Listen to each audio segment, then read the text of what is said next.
Once upon a time, in the year 1867, the United States of America purchased a vast territory from the Russian Empire for a sum of $7.2 million.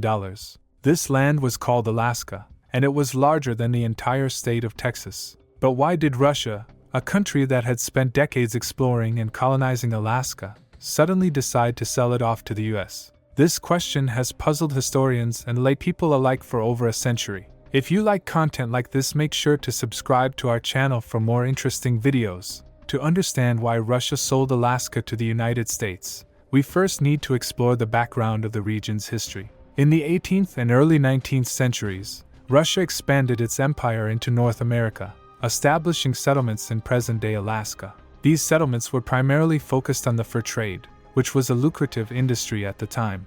The Russian-American Company, a state-chartered company, was established in 1799 to oversee the fur trade and manage the growing number of settlements in Alaska. The company monopolized the fur trade in Alaska, with the help of the Aleut people, who were expert hunters and trappers. However, by the mid-19th century, the fur trade was in decline, and the cost of maintaining the Russian presence in Alaska was becoming increasingly burdensome. The Russian-American Company was struggling financially, and there was little profit to be made from the fur trade. Furthermore, there was a growing concern that Alaska was vulnerable to a potential British invasion. British influence in the Pacific Northwest was expanding, and there was a fear that they would attempt to claim Alaska as their own. This fear was compounded by the strained relations between Russia and Britain at the time. All of these factors led to the decision to sell Alaska.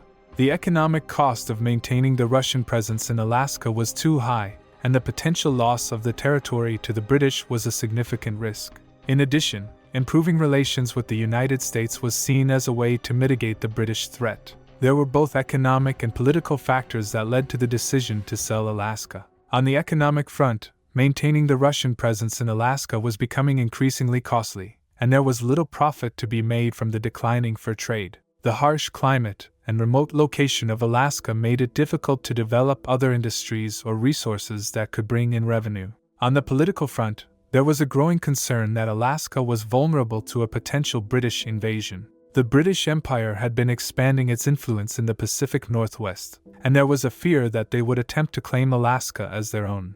This fear was compounded by the strained relations between Russia and Britain at the time. Moreover, Russia's relationship with the United States was also evolving. While there had been some conflicts in the past, the two nations had a common interest in limiting British expansion in the Pacific. By selling Alaska to the United States, Russia hoped to improve its relations with America and reduce the British threat. Lastly, Russia saw the sale of Alaska as an opportunity to reduce its colonial footprint and focus on developing its other territories in Asia. With limited resources and a desire to expand its influence in other parts of the world, Russia saw the sale of Alaska as a way to shift its priorities. In 1867, the negotiations between Russia and the United States were led by the Russian Minister to the United States, Edward de Stoeckel, and U.S. Secretary of State, William Seward. The initial asking price for Alaska was $10 million, but after several rounds of negotiations, the final purchase price was $7.2 million.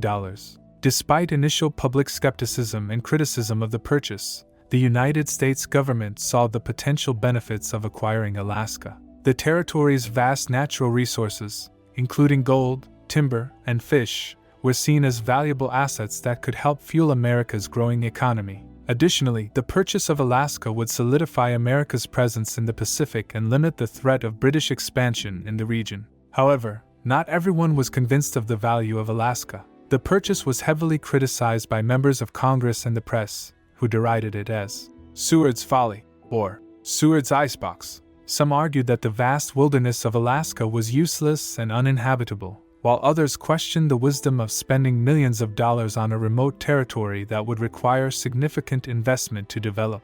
Despite the criticism, the United States government moved forward with the purchase, and on October 18, 1867, the formal transfer of Alaska from Russia to the United States took place. Over time, Alaska would prove to be a valuable addition to the United States, with its natural resources contributing to the growth of the American economy and its strategic location playing a crucial role in America's defense. The sale of Alaska had far-reaching implications for the United States, shaping its development and playing a crucial role in its rise as a global superpower.